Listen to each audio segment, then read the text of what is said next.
This is Robert Montgomery speaking. From the nation's capital has come a new epic of American courage and sacrifice, America's greatest adventure in polar exploration. This is a tale of men and of their willingness to endure hardship and risk life above and beyond the call of duty in the service of country and humanity. For brevity, the sequence of events has occasionally been rearranged. The President's Cabinet approved the expedition. As Secretary of the Navy, James V. Forrestal explains the reasons for the enterprise. There is only one untouched reservoir of raw materials left in the world, and that's in the region known as Antarctica, an area larger than the combined area of the United States and Europe. The American government is sending a naval expedition to that region. The purpose is to train our Navy in polar operations so that it may better perform its function of preserving the peace upon the seven seas of the world. Beyond that, the American government is seeking to do its share in the discovery and the release to the world of the unknown treasures of Antarctica in the interests of all mankind.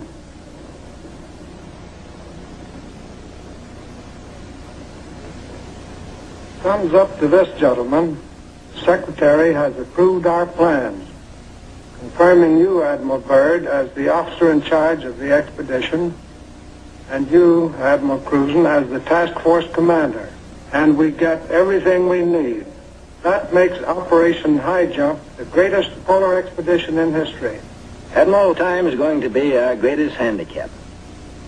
By the time we get through this very difficult ice pack, the summer will have ended and the fall will have set in.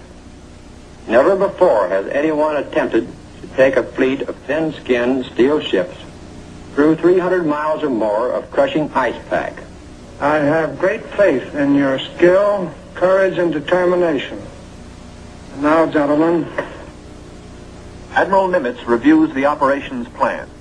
The expedition will comprise 3 groups: a central land plane group to explore the interior from Little America, and 2 seaplane groups, the eastern to map that half of the continental shoreline, and the western to map the opposite coast of Antarctica.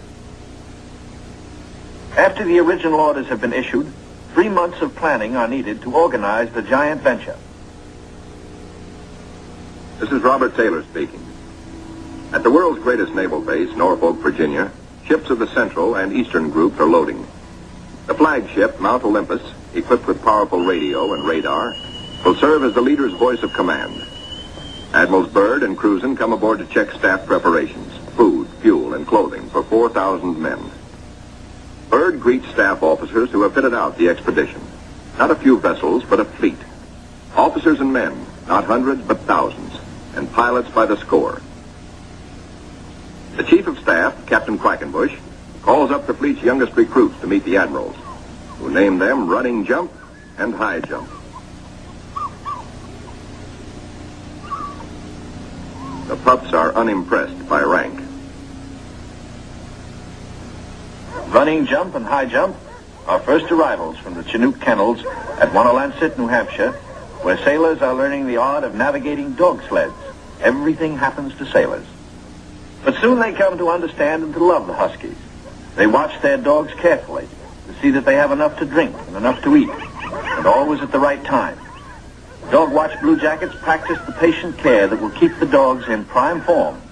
Not only food, daily attention to their eyes so that they may not suffer the dreaded Arctic snow blindness, and the inevitable vitamin pills that even dogs can't escape these days of ABCD health. The boys learn all the tricks. Tickling of the throat and a pat on the nose gets the pills down. The dog sleds are the small boats of the Antarctic. Each carries 600 pounds, with 10 dogs hauling. Each dog's harness is tailor-made, carefully fitted to avoid the chafing that has been fatal to many a sled dog at below 0 temperatures. The Husky's paws are equally important. There are canine snowshoes, precisely notched for the pulling claws. In cut-down auto chassis, the sailor drivers finish training. Huskies so often have meant life itself to Admiral Byrd that he calls them his Antarctic Life Insurance Company. From Norfolk, Admiral Cruzen sails aboard the Mount Olympus. His crews are a cross-section of the country's manhood. Admiral Byrd will follow later in the carrier Philippine Sea. The Coast Guard icebreaker, North Wind, powerful plow horse of the expedition, backs out. The seaplane tender Pine Island is first to stand out to sea. Steaming south via the Panama Canal, the fleet must cover 12,000 miles to reach Antarctica. At the 100th meridian west, the groups are to separate, and the central group proceed to a rendezvous point at Scott Island. This is Van Heflin speaking. Sailing day at Santiago finds the Western Group helicopters practicing final pinpoint landings on the newly installed helicopter flight deck of the seaplane tender Currituck. They are to serve as eyes of the fleet when it buffets through the pack ice, and when need be, to go on rescue missions. For exploration, 3 Martin Mariners, called PBMs, with a flight range of 3,000 miles, are spotted aboard the Currituck. Ships of the Western Group will proceed 10,000 miles south to the Balleny Islands, 860 miles to the west of Little America. Aboard the Mount Olympus, now heading south in the Pacific, Admiral Cruzen gives a traditional command, and up goes a strange flag. The Jolly Roger, signifying the crossing of the equator and authorizing the ancient shenanigans of the sea, whereby all land lovers are painfully presented at King Neptune's court. The veteran shellbacks copperplate the pollywog's interiors with a mixture of cylinder oil and chewing tobacco.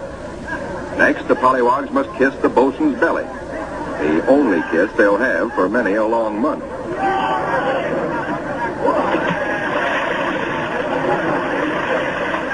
They wind up with a dunking and a final whacking to warm them up, officers and men alike.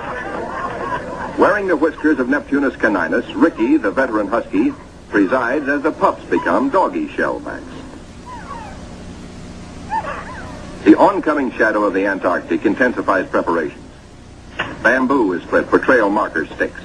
These, topped with flags, will form lifelines to guard the men against losing the trail in blinding blizzards. Small details, but vitally important in the wilderness of ice.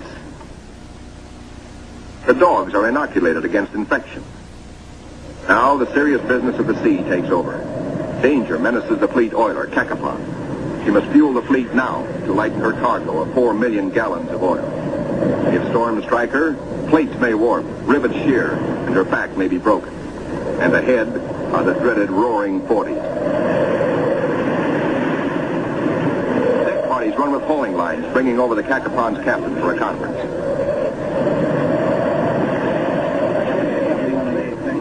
The ships are still on course, forging ahead.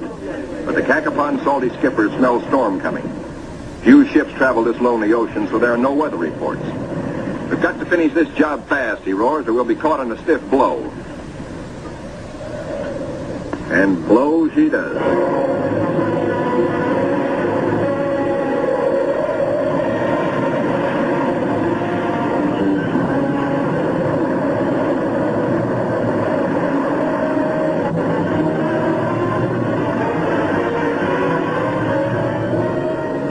Clearing skies, but still the gale blows hard.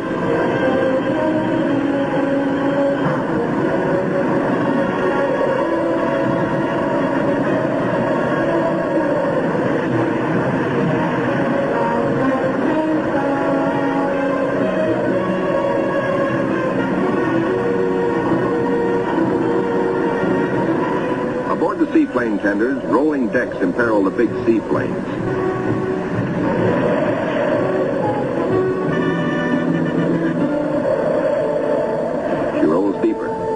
A sudden lurch. The Navy cameraman taking these pictures is thrown, his leg broken. He swings his camera, catches the nose of one plane smashed in, swings aft, spots another plane overboard, sinking in the wake. Lost.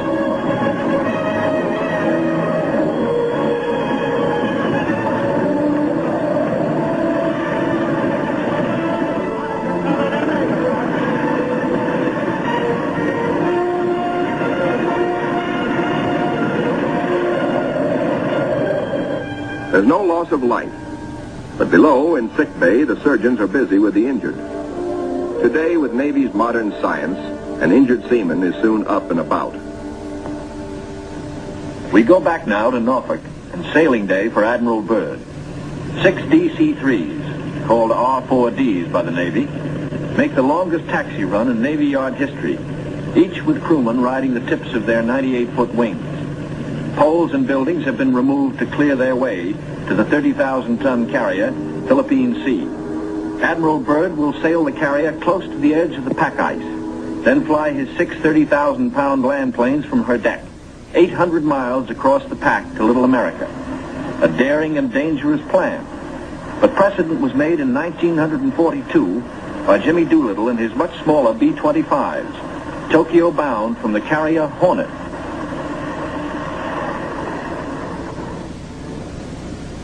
As the Philippine Sea sails on her 10,000-mile voyage, the advance group under Cruzen has voyaged far south. They sight their first icebergs just above the Antarctic Circle. Careful bearings are taken, for the hulls of these ships are no thicker than was the steel skin of the Titanic. The treacherous ice is the enemy now as then. But danger is the sailor's business. His delight is in preserving home traditions, the Christmas tree and Christmas dinner.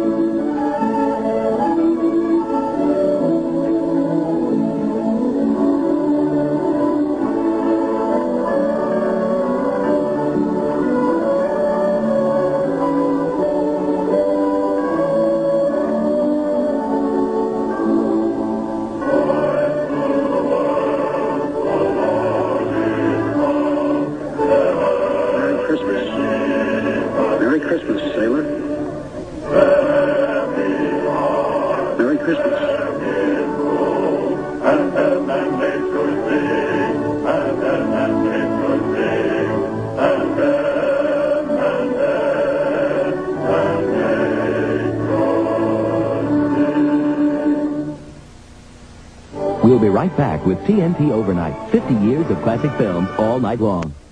For love, he'll throw down his... Engines throb, taking the central group deeper into icebound seas. Now, by the far-seeing eye of radar, the bridge learns of land ahead. And flag communications passes the word to the fleet. Scott Island, dead ahead. All ships rendezvous. 600 critical miles of their 12,000-mile voyage still to go. The ice pack ahead has been the executioner of many gallant ships. Cruzen summons captains and executive officers for a staff conference. While the staff confers, a small landing boat sets off for Scott Island, named in honor of the heroic British explorer, Captain Robert Falcon Scott, who lost his life a generation ago trying to fight his way back from the South Pole.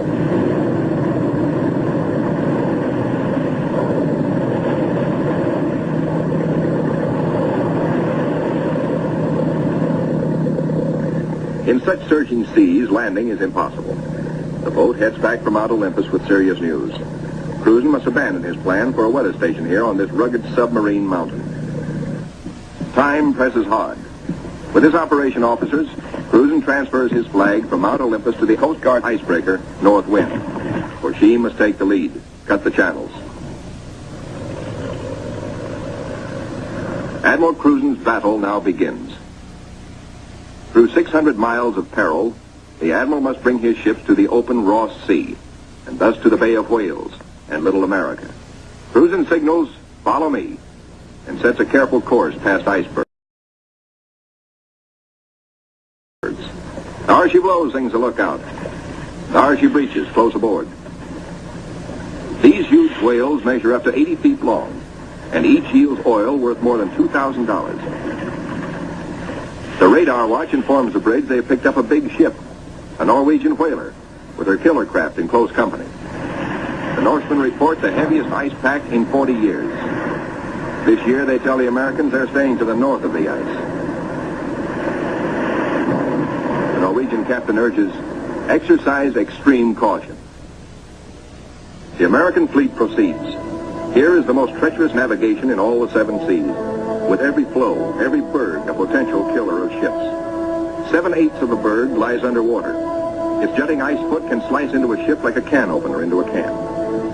Ahead, the sky shows white streaks, the telltale ice blink, the warning reflection in the sky of the great pack. The ships meet their first tabular, the tabletop berg found only in the Antarctic. These tabulars are huge chips from the great ice barrier. They measure as long as 40 miles and are counted not in acres, but in square miles. The ships must follow a twisting, turning sea alley, cleared by the icebreaker. The submarine, Senate, brings up the rear. U-formed ice, known from its shape as lily pad ice, offers no trouble. It is the bergy bits and the bergs themselves that form the hazard for the submarine.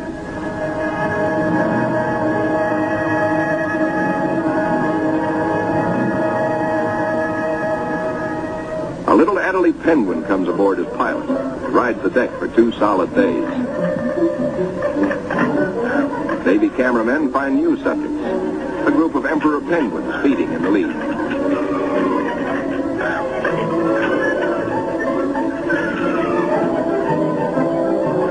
Lookouts spot a flock of snow petrels, those hardiest of birds.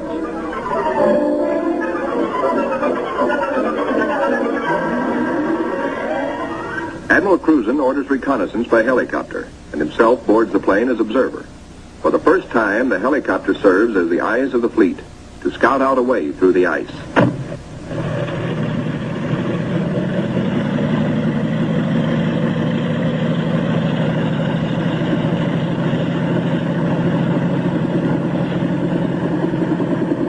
Somewhere to the south, Cruzen hopes to locate better going, perhaps a lead heading toward Little America. Beyond the brash ice, at first he can spot only isolated lakes. At last he sees his lead. Reconnaissance by helicopter has paid off. And just in time, for the helicopter's gas is running low. The long practice hours of pinpoint landing have not been wasted. The Admiral is safely back aboard. Cruzen changes course to head the fleet toward his lead. No open roadstead here, no channel markers. The turn is difficult for the big ships. Now to the men of the fleet comes one of nature's weirdest pictures, the Antarctic twilight. Eerie greens and pastel blues. Men who look grow silent, but long remember.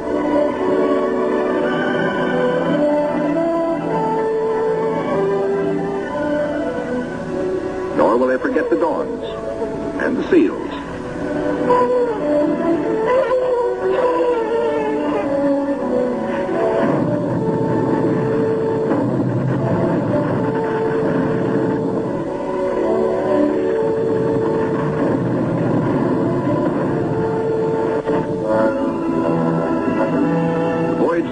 Was to have taken 3 or 4 days, but a week has passed, and the task force has made only 100 of the 600 miles across the pack.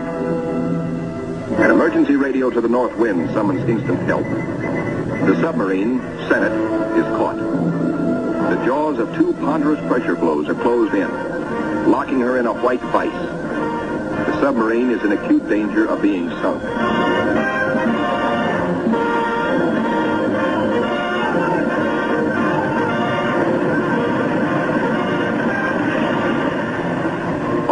Realize now that the Senate may never get through. Cruzen signals, resume course.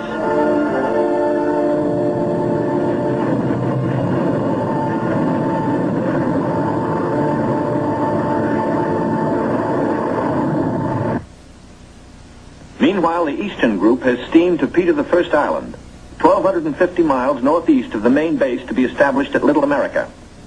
The Eastern Group's seaplane tender, Pine Island, sends a helicopter to scout the rugged coasts. Hope is fulfilled when she relocates Scott's 37-year-old camp. This was the base for the ill-fated Britain's expeditions at the turn of the century. While the helicopter waits, the Americans look over the hut, finding only an abandoned sled. But back at the Pine Island, the helicopter meets trouble. Her rotors, heavy with ice, fail. She crashes only a few feet from the safety of the landing deck. Within seconds, the Pine Island's crash boat reaches the sinking helicopter. The rescue crewmen, drilled for just such an emergency, yank Captain Dufek and his pilot safely aboard. Back at the Central Group, danger increases for the submarine. Crushing ice is now riding up over her decks. She is solidly frozen in.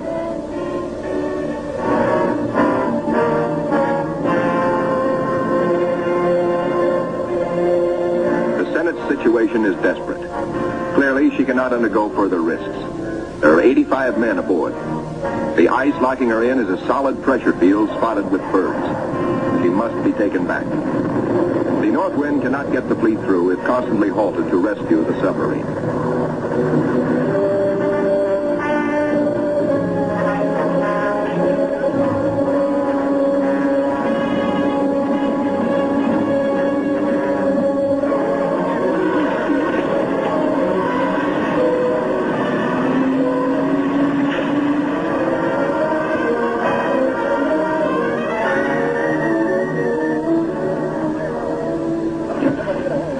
Icebreaker North Wind, with Admiral Cruzen in operational command, leaves the ships to await her return from the 400-mile round trip, towing the battered submarine, the Senate, north to the safety of the open sea. 1,200 miles to the west, 10 men set out from the western wing of the expedition on a hunt. For one of the seaplane tender Currituck's missions is to bring back specimens for the Federal Fish and Wildlife Commission.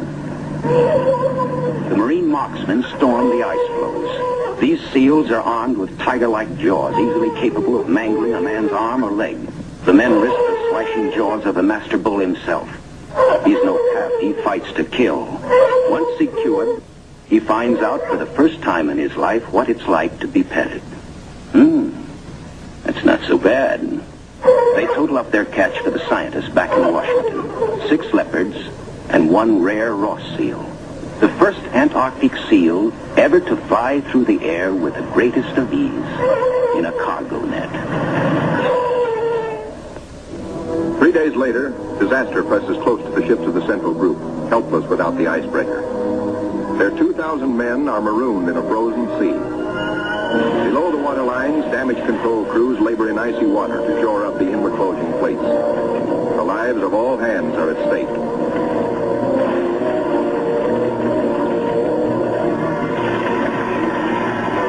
Flashes an SOS to Cruzen 200 miles to the north.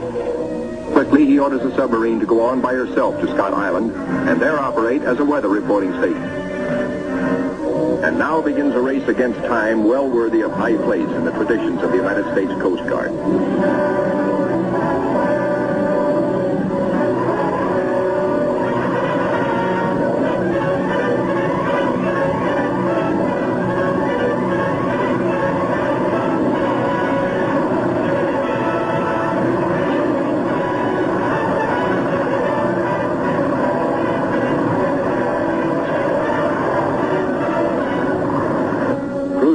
Black news from the flagship, Mount Olympus.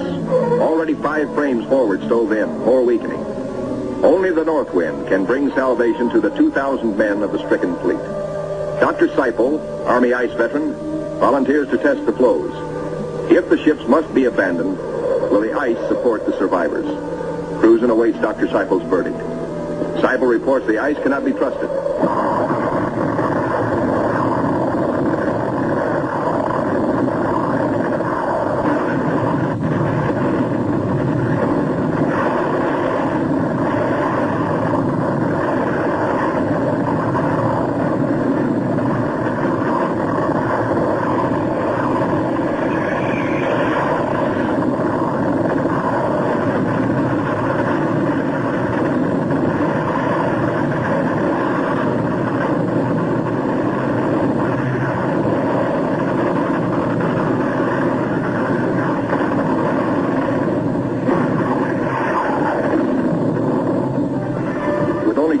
To go, the icebreaker is hemmed in by ice 20 feet above water, 50 feet below, in an area as great as 100 acres.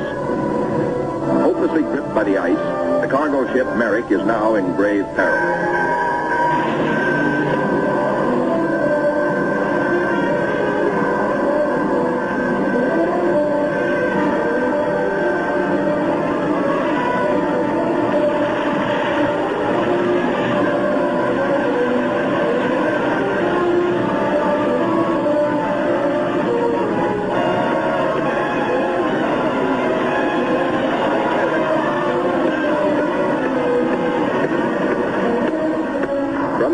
The fleet is now in sight over the pressure ridges. The desperate struggle of the north wind to reach them seems hopeless at times. The icebreaker counts her gain by yards now. Captain Thomas dares passages that normally he would avoid. It's the critical last round, a straight-out slugging match.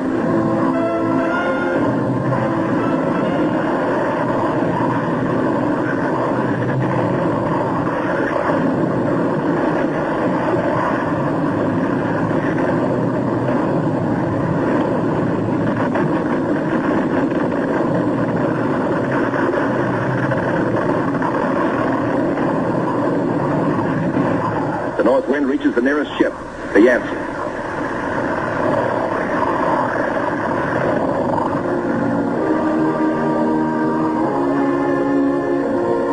The Coast Guard icebreaker, North Wind, commands the only power operating in the whole frozen fleet. The Yancey and her 500 men are saved. Next, the Merrick, heavy in the water with a hole in her bow below the waterline.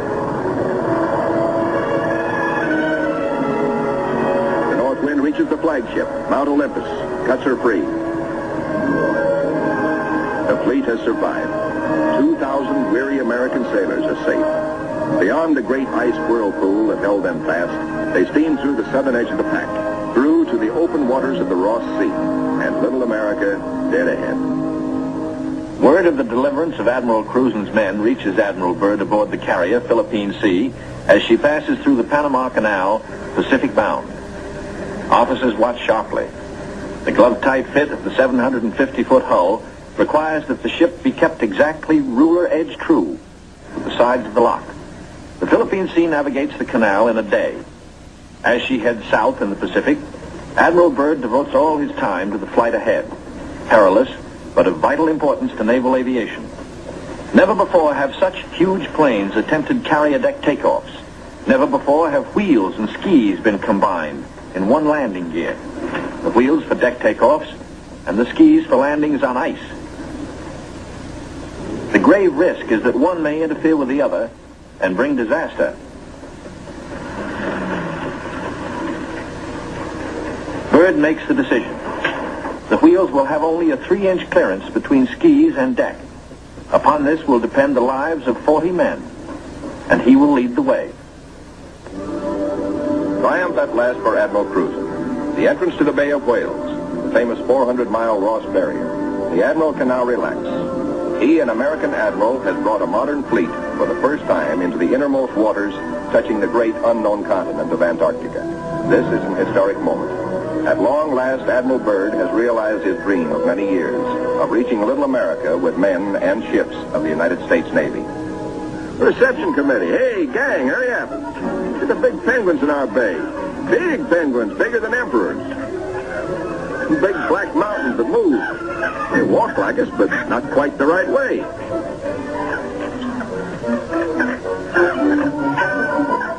Come on, gang. We gotta go see what gives.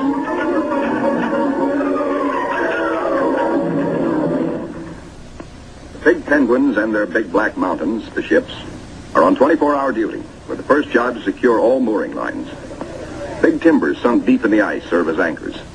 They're called dead men in sea parlance, perhaps because they're buried. Slip toggles are rigged for quick release in case ice forces an emergency getaway. Unloading. Reconnaissance planes first, next hauling equipment. The Marine Corps weasels. Heavy-duty caterpillars and trucks, 40 in all. Here are no port facilities, but the Navy shows its self-sufficiency as it did throughout the war in operating at sea without bases or with improvised bases. Here are no docks or roads, yet all freight aboard 3 heavily laden ships is hauled 2 miles over the ice up to Little America. Dogs next, a barking, tugging boatload of huskies. And the pups, growing fatter and bigger every day. All are happy with the welcome smell of snow in their nostrils. This is home. This is fun. But this is work, too, for time is short. The dogs must haul their share of the tonnage. Halt. Trouble ahead. Pressure ridges block the way inland to Little America. Even the largest caterpillars are stalled. The call goes out for dynamite crews, Navy's trained demolition teams, seasoned on enemy beaches. They must blast the 50-foot ridges, clear the way to meet the expedition timetable. ridges are deep. Blasting takes hours.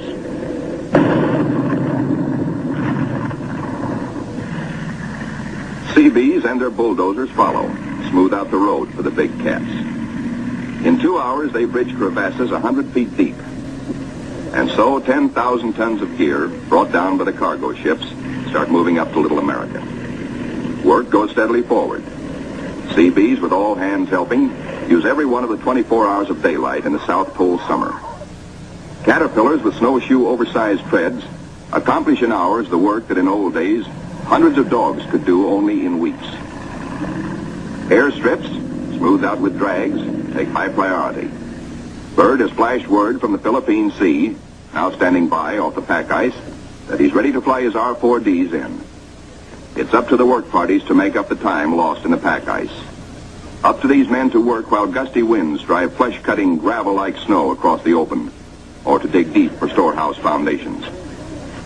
Food dumps grow steadily. Here is the favorite hangout of the veteran husky, Ricky. Born at Little America 12 years before, and still hungry. Each hour brings other buildings to completion. Knockdown Wanigans grow magically, and the Air Headquarters Quonset is ready. Snow blocks are dug out for windbreaker walls. These blocks are the adobe of Little America. Good idea, squawks the sidewalk superintendent of the base. Good idea. These big penguins do right well to bear in mind that when she blows down here, she's liable to blow your eyelashes off. The little Adderley shows no fear. What? Smoke? Silly idea. We'll be right back with TNT Overnight, 50 years of classic film. The ships are all but emptied. The Caterpillars and Go Devils live up to their wartime good name. Within 70 hours, the Seabees are hauling in the last 500 tons of essentials. Only a few more cases to be broken out. The local waterworks is the pride of the Seabees. 3 GI cans of snow produce 1 can of water, purest in the world. You keep your furnace going to make steam, which melts snow, which makes water. Simple. Simple once CB Engineering in Washington had figured it out before ever the first ship left port. And now, the ordered streets of a tent city that is Little America the Fourth come into being where 3 days before, the primeval snow lay unbroken. The church flag on the first Sunday signifies a pause for prayers. After the last Mass, and after the Protestant and Jewish services, the off-duty sailors have but one thought. Transportation has but one terminal, the mess hall, the best dinner of the week, as ancient Navy tradition always has decreed. Admirals and captains wait their turn in the chow line with the men. Inside, plates are loaded. Roast beef, rich gravy, high mounds of mashed potatoes, flaky pie. Life looks up again. A cigarette, good coffee. 5 miles east of Little America, a seal herd, 500 strong, has its feeding ground amongst pressure ridges and in deep crevasses. Ricky, as a pup, played the game of run, seal, run, and he hasn't forgotten. The seal wallops with his tail. Ricky's 12-year-old teeth are not so good on the slippery, wet hide of the 600-pound Waddell. Mr. Seal decides he's had enough. He scuttles down his escape hatch to the water below. Chow time. The only seals killed are for dog meat. Especially good because it insures against scurvy. The pups smell their dinner coming and let their handler plainly know they want it. Right now. They're only a few months old and forever hungry. Yet soon they will be pulling more than their weight in the sledge traces. They like their meat red and will fight for it. The flagship flashes word by radio to the carrier Philippine Sea. Base ready, weather suitable. On the carrier, 6 planes, triple checked, are ready for their moment of destiny. Admiral Byrd has given the pilots a final briefing. Everything depends on split-second timing. Pilots, man your plane. No 3,000-foot runway here. Only a scant 300 feet. Jet propulsion is their reliance. Crewmen attach jet containers, 4 to a plane. These JATO bottles are packed with flaming power. In the critical 10 seconds at takeoff, they give the kick-up of 2 added engines.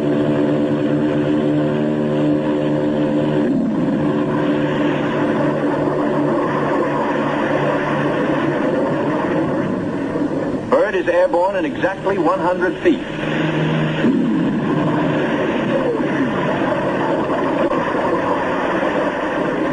Admiral Byrd and his companion plane will try the 800-mile flight first. The others await his orders. At Little America, cameramen and Admiral Cruzen wait anxiously. And there comes Byrd. Cruzen can relax now. The skis work perfectly. The carefully calculated drag of the wheels serves only to shoot up a plume of snow. Byrd greets his son, Dickie Jr. first, here following Dad's footsteps. They watch plane number 2 come in safely. Byrd tells Cruzen, good to be home again. But Cruzen has urgent news. There's a terrific storm brewing, only 10 hours more of safe flying. Byrd radios the carrier, launch all planes as soon as possible. By midnight, the Philippine Sea has the remaining 4 planes ready.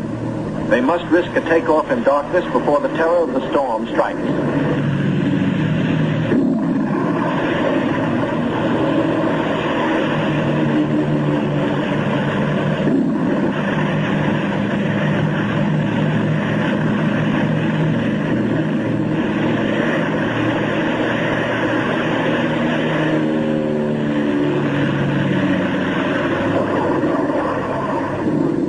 Finds the planes over the pack ice. With frozen depth below and weather closing in, navigation becomes tricky. This close to the pole, the magnetic compass is no help.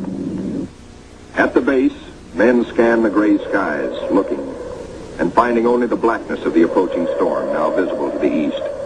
If the planes don't make it within an hour, but in they come, one by one, to land in the last remnants of clear light. Each landing is the first on the ice for each pilot. These men are the first ever to fly big planes into the Antarctic. Or on previous expeditions, the planes were freighted in, assembled, and only then were they flown. These Navy and Marine Corps flyers have been bred on stormy going. Their long experience and, above all, the Navy's relentless training in all details brings them in, but with little time to spare. The blizzard hits, 100 miles an hour, scouring across the sastrugi. In storms such as this, many brave explorers have died.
Abatement of the storm, work parties head for the plains. The blizzard is 40 hours old. The wind has become bearable. The expedition flight schedules are days behind. They must get the heaters going, clean out the frost. The Antarctic offers no quick machine service as on standard Navy airfields. Fuel for the heaters must be hand-dragged, hand-pumped, hand-fed, with the temperature far below freezing. The chow wagon, the never-failing CB tractor, gives the work parties a lift back to the mess tent for hot coffee, food, and warmth. Only the Navy, Marine Corps, Coast Guard, and Army cameramen who made this official record know the price they paid for these blizzard films. They covered the Pacific battles for posterity. This cold day, they froze their whiskers to make these first color films of an Antarctic blizzard. Little America digs out. The planes still stand on the line uninjured. Icicles and snow to be cleared off, but no plane blown away. Lashings held. Tent City intact, proved out the technique of survival evolved by Byrd in a lifetime of exploration. Not 1/10 went down.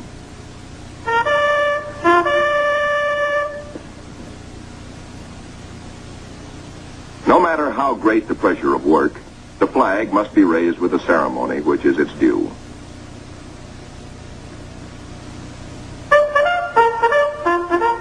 Admiral Byrd declares Little America IV in full operating commission. The Admiral and the party ride Weasels 12 miles south to visit his earliest camp, marked by the radio towers. Little America I, now 40 feet under the snows of 17 years. And above it, Little America II, 25 feet under the snows fallen since 1935. Captain Boyd, United States Marine Corps, ties on a safety line, while Admiral Byrd and 3 veterans of his previous expeditions watch. Boyd inches his carcass down the old ventilating hatch. It stood 20 feet in the air when it was put up 12 years before. He pokes a stick up as a marker for the main hatch. Now all hands, the Admiral included, will have a chance to go look-see. Below, the old-timers find a lantern that lights at once. No manner of other gear. For here in Antarctica, there is no decay, no rust, no dust, not even germs. Fruits, vegetables, meats, all good after 17 years. Small wonder Byrd preaches that one day, Antarctica may be the world's storehouse to keep the 7 years surplus for the 7 lean years. Byrd, bringing with him the old corn cob he'd forgotten in 1930, comes up last. He meets heavy going, but he makes it the hard way and seems to like it. We'll be right back with TNT Overnight. Can men survive in freezing water? Men from Mars, members of a special underwater demolition team, wear the new cold water rubber survival suit. In contrast to these skylarking youngsters eating ice cream in the ice, men in ordinary clothing are paralyzed in 6 minutes and die very quickly thereafter. Yet these sailors, wearing only underwear beneath their survival suits, stay in half an hour and come up chipper and warm. On the sunny afterdeck of the Mount Olympus, the expedition's prize penguin catch, the big emperors, are living the life of penguin Rileys. They grow 4 feet tall, weigh up to 80 pounds, and are the only creatures who live throughout the year on Antarctica. Eons ago, they flew. In time, their wings evolved into swimming fins. Their deep feathers are the warmest known. Their feet, thick leather-like pads. On these, they lay their single egg and tuck it up within the body feathers for warmth, to hatch it. In captivity, they must have their vitamins. Keeping them alive for the return voyage is quite a problem, for their bloodstreams have no germ resistance. Their necks are ball-bearing. Strangely enough, the smaller captive penguins prefer their fish fillets. They won't eat live fish out of a pail. The rockhopper penguins are the clowns of the Antarctic. 20 inches high, cocky yellow eyebrows, sassy, and forever hungry. As the men find out, they'll eat their weight in fish every 3 days. The gathering of scientific data ranks high in expedition plans. Admiral Byrd says goodbye and good luck to an over-ice expedition which is to probe deep into the Rockefeller Mountains, 300 miles southeast. 2 LVTs hauling supply sledges strike out into the white darkness, their mileage checked by bicycle wheel counters astern.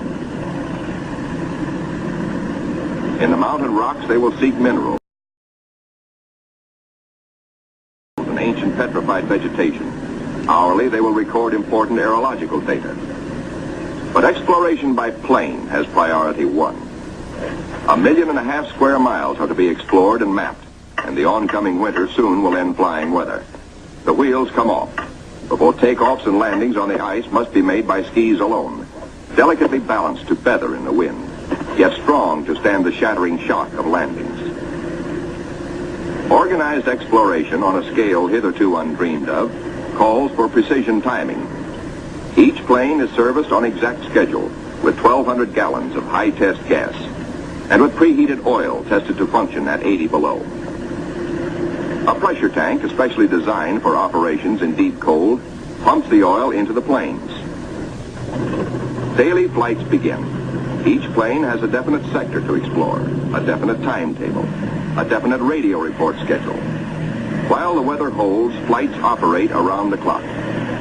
For emergencies, the LVTs cache provisions and fuel at the limit of their range. To aviators forced down, to rescue planes sent out to bring them in, these cairns may offer the one hope and may mean ultimate survival. 1,200 miles to the east, the Eastern Group vessels and planes are exploring the mysterious Phantom Coast. Aboard the destroyer Bronson, the commander of the Eastern Group, Captain George Dufek, makes an exploration voyage. He sails close in to Mount Erebus, 14,000 feet above the sea. It is the only known active volcano near the South Pole. Captain Dufek, his mission accomplished, returns to rendezvous with the seaplane tender Pine Island. Personnel transfers to the destroyer must be made by breeches buoy because of rough seas. This officer would probably prefer a boat. The deep roll in the destroyer's outward flaring bow forced the handling crew to wait for the exact moment to haul inboard, lest the man be dashed against the ship's side and killed. It is Captain Dufek's turn next. The line is set higher. The seas run stronger. The ships row dangerously apart. The line slacks, then snaps taut and breaks. A 50-foot plunge downward. Dufek disappears. Away, lifeboat! Men jump to stations. Lower away. Hurry, hurry. 8 minutes in this icy water means death. Speed is the only hope. The boat sheers clear. Heads out fast to the rescue. Captain Dufek reappears. He has managed to inflate his life jacket.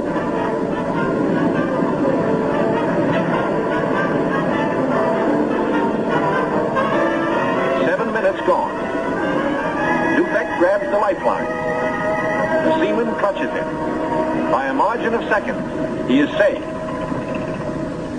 1,500 miles west of Little America, the Currituck and her western group are off the Shackleton ice shelf, circling the Sunset Coast. The western group commander, Captain Bond, gives pilots and plane crews a last briefing on Antarctic dangers and the technique of survival if forced down. The flight about to start is the longest and most important so far for the Western Group. Before takeoff, survival gear is checked. Gear to keep 9 men alive for 100 days. Food, drugs, sleds, sleeping bags. On the water, the great TBM makes her takeoff run. Her jet assist bottles blast. She lifts quickly into the air and circles the Currituck once. Jet assist bottles, their work done, are dropped and make a salvo splash. The pilot, Commander David E. Bunger, wipes his frosted windshield, a constant source of trouble in polar flying. He is over the Shackleton ice shelf, named for the great English explorer who kept returning to the Antarctic until death, so often escaped, kept its rendezvous with him. The smooth shelf roughens. Dark rocks, called nunataks, appear above the ice. Then rugged mountain ranges as far as the eye can see. Bunger leans forward in amazement. His eyes have caught a sudden and unbelievable change in scenery. The universal white has turned to chocolate brown, dotted with blue. A cameraman goes into action. 300 square miles of land without snow. Land that might be in New Mexico or Arizona. Pictures alone will prove Bunger has discovered a warm oasis in the shadow of the pole. It is for such supreme moments as this that men brave the hardships of exploration. The astounding, undreamed-of fact is that they are over a chain of warm water lakes whose shores, except for small patches, are free of ice and snow. Commander Bunger circles the largest lake in sight, 5 miles long. He comes in to make a landing. Water temperatures must be recorded. Samples taken. He finds the water fresh, the temperature 38 degrees Fahrenheit. On the shores are vast deposits of coal and of minerals of the utmost importance to civilization. Aside from their headline discovery, Bunger and his men have another good reason for hustling home to the Currituck. A long-awaited ceremony is in progress. The whole fleet awaits news of the all-Western Beard Derby. The Currituck skipper, Captain Clark, is judge. His salute of the day is Right corner mustache. Twist. The captain awards prizes to the winners, enlisted men and officers alike, the champions in the first Antarctic Beard Derby. To the most handsome. For the bushiest. To the officer who tried the hardest. To the neatest. To the most unique. To the red all-Currituckian. And to the one with the most sex appeal. At Little America, a warning sounds. The fleet is in sudden danger. It is being frozen in. It may be locked within the Bay of Whales. Here is the treacherous foe. If caught, the ships will be wedged against the barrier, crushed. Here will be the graveyard of the fleet.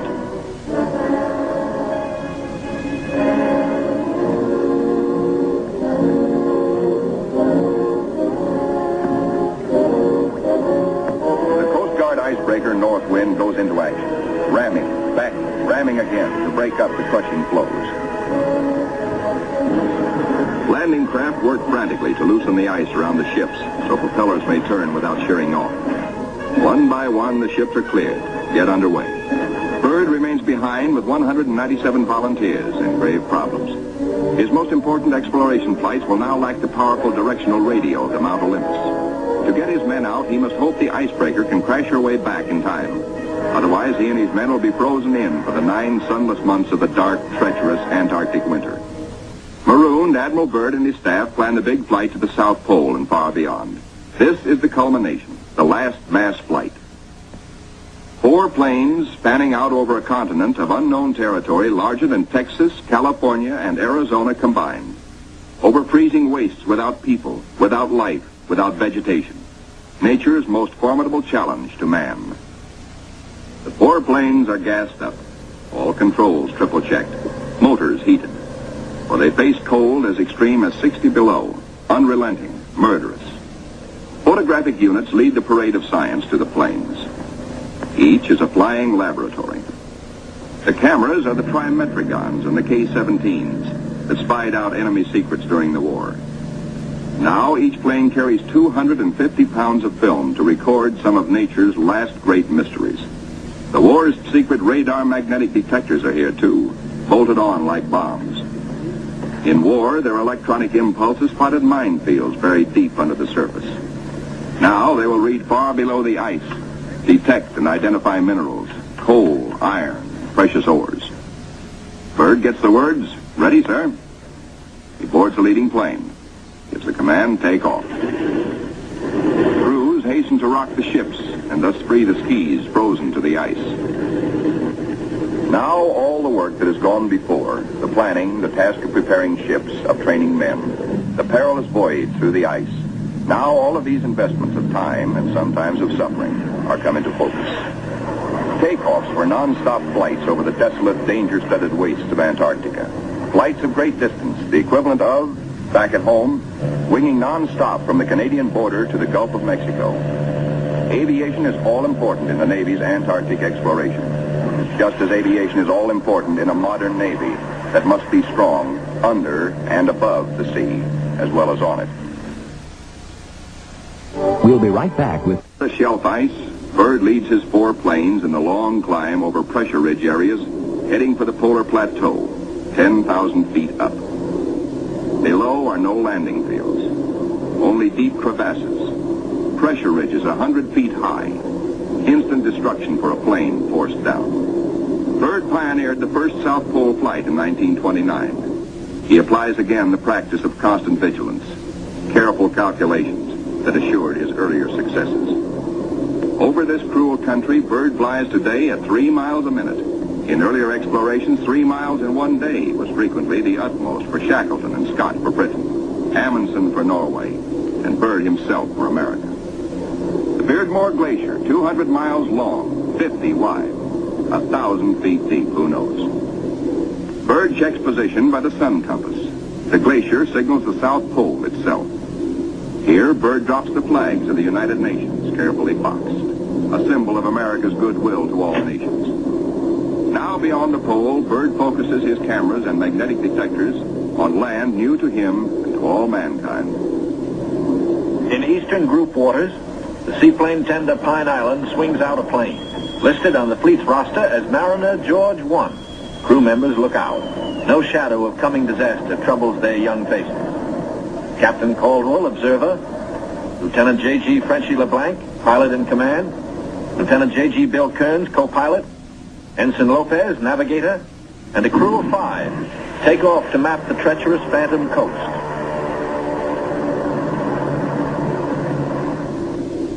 Byrd's planes, deep into the unknown, are the eyes of civilization, recording, evaluating, mapping. Plateaus, mountain ranges, with peaks 20,000 feet above sea level. The trimetric-on lenses, clicking overlapping exposures every 3 seconds, photograph from horizon to horizon. Coal, a mountain of coal. Byrd later declares Antarctic mines, if once tapped, could supply the world's coal needs for centuries. These official motion pictures can give only a cross-section of the miles of photographic records accumulated on this expedition by the Navy. The exposed mapping film will take 5 years to assemble. Amplifying these are the radar magnetic detectors, accurately recording mineral discoveries of immense value for the future use of all mankind. England, Norway, South Africa, Australia, New Zealand, South American countries, and Soviet Russia are claiming Antarctic territory. The United States recognizes no claim, and so far has made no formal claims for itself. But international policies cannot concern the Admiral now.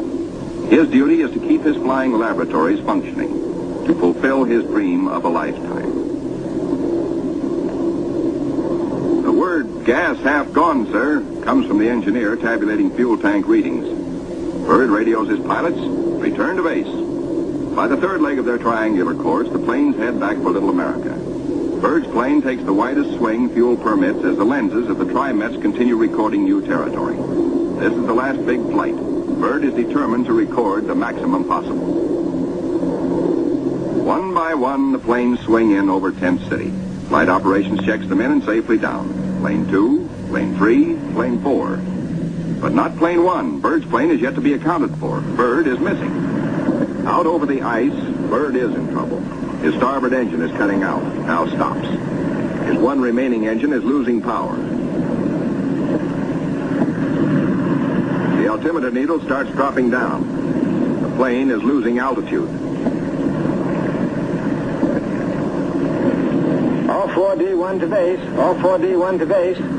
Position Q5, engine out, losing altitude. The base prepares for rescue operations.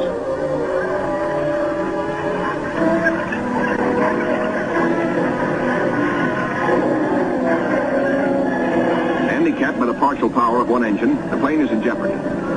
Down she drops. The needle drops from 3,000 feet downward, threatening peaks around her. A further drop might mean a crash. Only one hope, reduce the load, lighten her at once. Maybe that way, maybe if enough weight goes, maybe she will hold. Already the mountains are above. She is deep in the valley, deep in the shadow of disaster. The needle drops downward from 1,700 feet. Jettison all gear.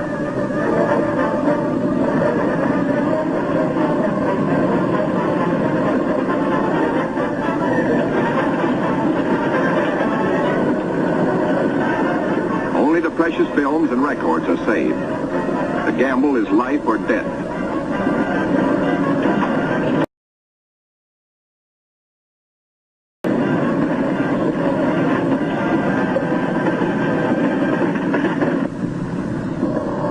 The altimeter levels off at around 900 feet.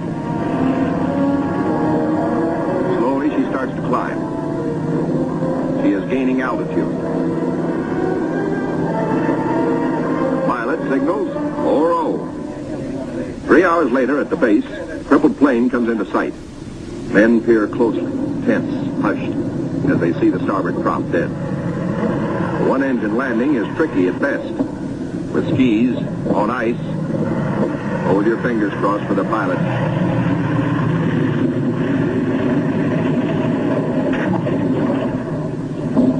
Safe, safe, good going. The greatest exploration flight of all history has ended in success. The flight beyond the South Pole. The flight beyond imagination. But over the Pine Island with the Eastern Group is the shadow of tragedy. Captain Dufek flashes the word by radio. To Eastern Task Group. From Task Group Commander, Mariner George 1 overdue. This group commence standard search and rescue operations immediately. Grim men with grave news from Captain Dufek. No time now for jubilation over his own escape. No mood for rejoicing. Byrd knows better than any man the tragic import of the message. In the freezing danger of the Antarctic, seconds are hours. Minutes are days. Every resource of the expedition must be mobilized instantly. All planes must take the air. All men stand alert for emergency duty. Over the ice pack, above the open sea, across the barrier. Mariner George 1 is down with men. No radio signals coming through. That means a crash. Search, search, search. Wherever the plane is, it must be found. For maddening, anxious days, fog shrouds the area where the accident most likely took place. Men are frantic. Yet daily, at their own request, at their urging, in fact, the crew of the Pine Island gathers for prayer service. On the 13th day, the weather breaks clear. Captain Dufek sends another PBM into the area heretofore shrouded in fog. At last, in clear visibility, the pilots and men scan water and pack ice along the Phantom Coast. Wherever they are, the 9 men of the George 1 have been lost almost 2 weeks. Hope is thin. 5 hours out, Commander Howell, the pilot, spots smoke. A signal fire. Some are alive down there. How badly hurt? How many live? George 1 smashed. The wreckage scattered, some of it burned. And a message on the wing. Lopez, Henderson, Williams, dead. No seaplane can land on the ice. Can the survivors reach open water? Howell must drop a message. We'll land Barrier's Edge 10 miles north. We'll drop flags to mark trail. If you can walk it, form circle. If not, form line. Howell knows the gravity of the decision Captain Caldwell must reach. But if the men can walk, a day may be saved. A precious day for the injured. Howell flashes the news. Captain Dufek gets the word and gives it to the Pine Island by loudspeaker. Attention all hands. This is the Task Group Commander speaking. Mariner George 1 has been sighted. Rescue operations are in progress. Howell circles his PBM over the wreckage. He watches for his answer. The huddle of men breaks apart. They've reached a decision. It's a circle. They'll try the 10-mile trek to board the PBM at the water's edge. Howell's crew have the relief gear ready now for the men below. Cargo chutes float the heavy packages down. First aid boxes, rations, skis, blankets. For men hungry, cold, hurt, and losing hope. The chutes are as lovely as shining stars. Symbols of life restored, of return to families who've been waiting and praying. Now to mark the trail. The PBM's crew have hundreds of flags, each weighted to land and stay upright. If fog should again close in on this desolate coast, there must be no second disaster, no wandering from the road to rescue. The survivors follow the trail markers. 5 able to walk, 1 on a sled, 10 miles to go. These men are marching out of the shadow of death into the sunshine of life. Aboard the rescue plane, ready to leave the barrier edge, the survivors, 6 thankful men, jerk out their story in bits and flashes. How Henderson, Lopez, and Williams died in the crash and explosion when they smashed up in milk bowl visibility. How they found scattered cans of food, a stove, and fuel to keep it going, and 1 tube of sulfur tablets, just enough to keep Frenchy LeBlanc, their gravely injured pilot, barely alive. Proudly they tell how Captain Caldwell consulted them all in dividing their little food, how he kept watch, inspired their faith, and how they prayed as men always do when there is no other hope but prayer. Bill Kearns, co-pilot, grins hello. First off is Frenchy LeBlanc. Corpsmen carry him tenderly in a Stoke stretcher.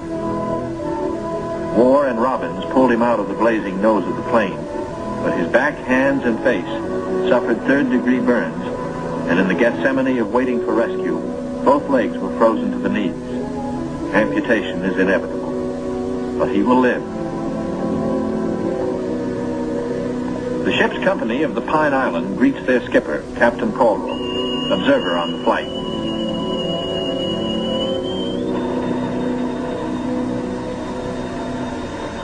He says no ship ever looked so good to him as his own command, as again he sets foot on her decks. His executive officer greets him with sincere affection. Captain Dufek warmly welcomes the survivors. Co-pilot Kearns, his broken arm in a sling. McCarty, photographer. War, the radio operator. And smiling Shorty Robbins, the motor mech. The head is warm. A hot bath, clean sheets, and long hours of restoring sleep. And perhaps first, a moment to splice the main brace, by which good sailors mean a ration of medicinal spirits. Bourbon to you. Later in sick bay, all but Frenchie and Captain Caldwell enjoy their first full meal in 2 weeks. Kearns will go to Georgetown University to study for a career in diplomacy. McCarthy, who has a wife and 2 children in Sonoma, sunny California, beams happily. Robbins, who was the wheel horse in those desperate days, figures to keep on flying. He still loves it. And War knows that he will marry his school teacher sweetheart back in Reading, Pennsylvania. News of the rescue finds the icebreaker with Admiral Cruzen fighting her way through thickening ice to pick up Admiral Byrd and his men at Little America. Byrd is radioed for all speed. At the base, the Admiral supervises Operation Secure. All essential records and scientific instruments are to be taken home. The planes must remain. They are stripped down with the hope that another American expedition in a future year may find them of use. Supply dumps are marked by poles. And now through the capes comes the old reliable workhorse, the icebreaker. Final loading is the order. All roads lead to the bay, the last trip down. The last long trek through the snow for the big Go Devil sledges, loaded with men and equipment. The excitement that always comes with sailing infects all hands, including the dogs. They sniff something important is in the wind. With normal quarters for 75, the icebreaker must jam aboard the additional 197 men of the base party until, after the voyage north, she can transfer personnel to the big ships awaiting her at Scott Island. Byrd is among the last aboard. He can now report to Admiral Nimitz, Operation Highjump completed. Our men have achieved accomplishments unparalleled in the history of discovery. Our central group has flown far beyond the South Pole, mapped 1/3 million square miles never before seen by man. Our eastern group mapped 3,000 miles of phantom coast and charted 40,000 square miles of coastal ocean areas hitherto unknown. Our western group, flying hundreds of air hours, mapped the 4,000-mile Sunset Coast, made the amazing discovery of warm land in Antarctica. In all, the expedition explored more than 1.5 million square miles. Our scientists, by use of the radar magnetic detector, have pinpointed fabulous treasures and resources of great significance for all mankind. The men who did the job, Navy, Army, Air Corps, Marine Corps, Coast Guard, and scientists, are going home. Tired men, they're going home to their mothers, sweethearts, wives, children. Home, strong in the knowledge that they have met the Antarctic battalions and conquered it. Well done.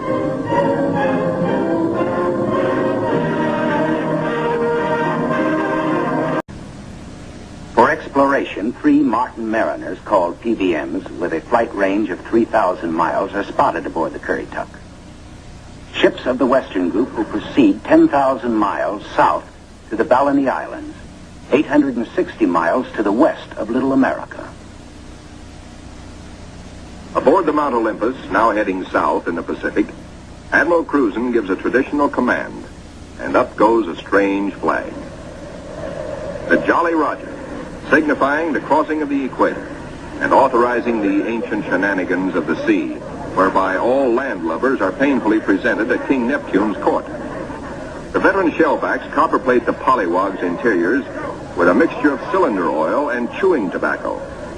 Next, the pollywogs must kiss the bosun's belly, the only kiss they'll have for many a long month.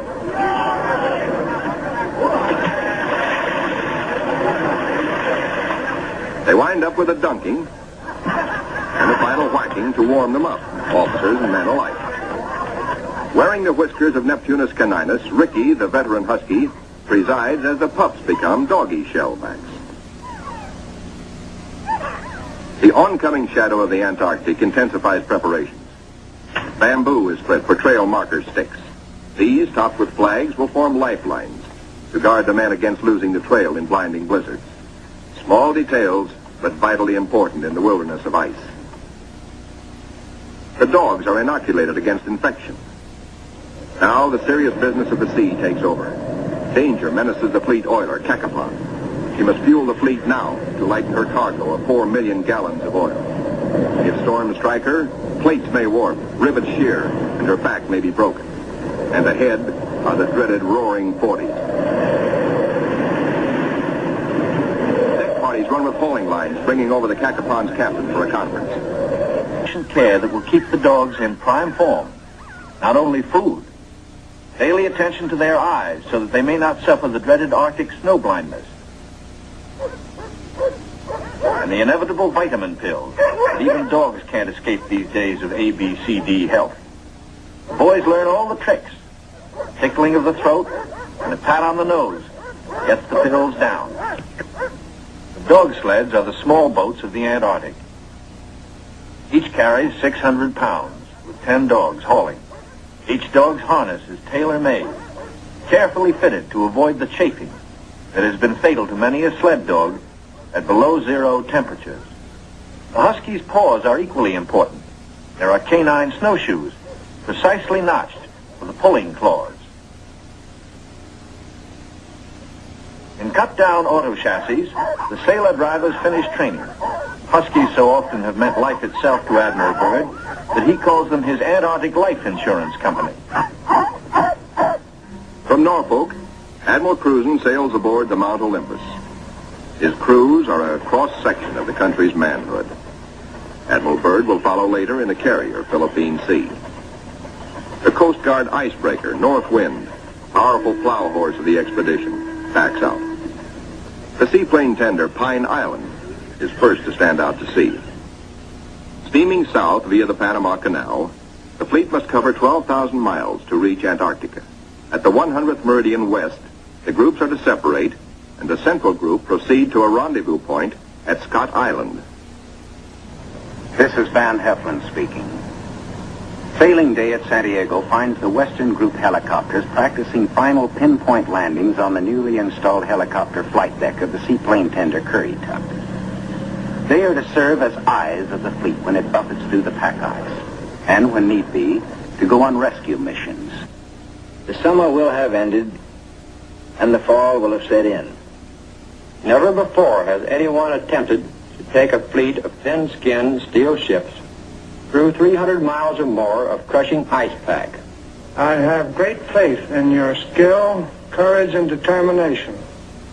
And now, gentlemen, Admiral Nimitz reviews the operations plan. The expedition will comprise 3 groups. A central land plane group to explore the interior from Little America, and 2 seaplane groups, the eastern to map that half of the continental shoreline, and the western to map the opposite coast of Antarctica. After the original orders have been issued, 3 months of planning are needed to organize the giant venture. This is Robert Taylor speaking. At the world's greatest naval base, Norfolk, Virginia, ships of the Central and Eastern groups are loading. The flagship, Mount Olympus, equipped with powerful radio and radar, will serve as the leader's voice of command. Admirals Byrd and Cruzen come aboard to check staff preparations, food, fuel, and clothing for 4,000 men. Byrd greets staff officers who have fitted out the expedition. Not a few vessels, but a fleet. Officers and men, not hundreds, but thousands, and pilots by the score. The Chief of Staff, Captain Quackenbush, calls up the fleet's youngest recruits to meet the admirals, who name them Running Jump and Highjump. The pups are unimpressed by rank. Running Jump and Highjump are first arrivals from the Chinook kennels at Wanalancet, New Hampshire, where sailors are learning the art of navigating dog sleds. Everything happens to sailors. But soon they come to understand and to love the Huskies. They watch their dogs carefully to see that they have enough to drink and enough to eat, and always at the right time. Dog watch blue jackets practice the patient. The ships are still on course, forging ahead. But the Cacapon salty skipper smells storm coming. Few ships travel this lonely ocean, so there are no weather reports. We've got to finish this job fast, he roars, or we'll be caught in a stiff blow. And blow she does.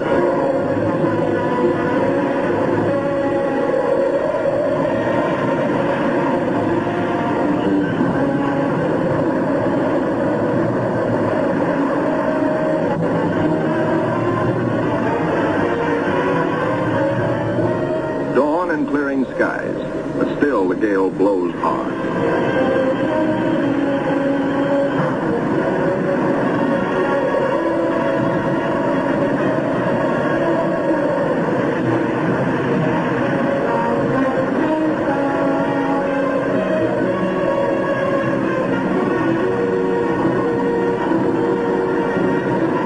Aboard the seaplane tenders, rolling decks imperil the big seaplanes.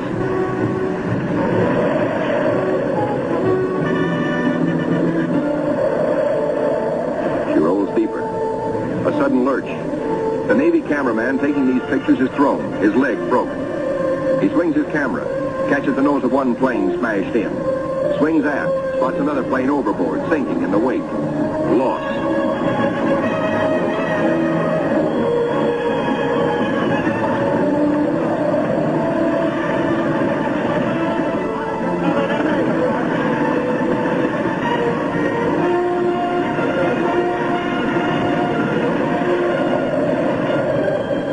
There's no loss of life. But below, in sick bay, the surgeons are busy with the injured. Today, with Navy's modern science, an injured seaman is soon up and about. We go back now to Norfolk and say...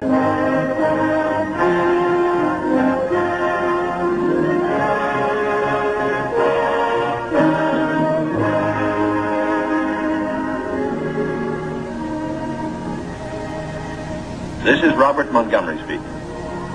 From the nation's capital has come a new epic of American courage and sacrifice.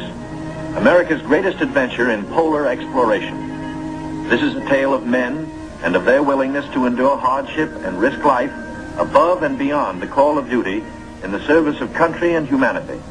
For brevity, the sequence of events has occasionally been rearranged. The President's Cabinet approved the expedition. As Secretary of the Navy, James V. Forrestal explains the reasons for the enterprise. There is only one untouched reservoir of raw materials left in the world, and that's in the region known as Antarctica, an area larger than the combined area of the United States and Europe. The American government is sending a naval expedition to that region. The purpose is to train our Navy in polar operations so that it may better perform its function of preserving the peace upon the seven seas of the world. Beyond that, the American government is seeking to do its share in the discovery and the release to the world of the unknown treasures of Antarctica in the interests of all mankind.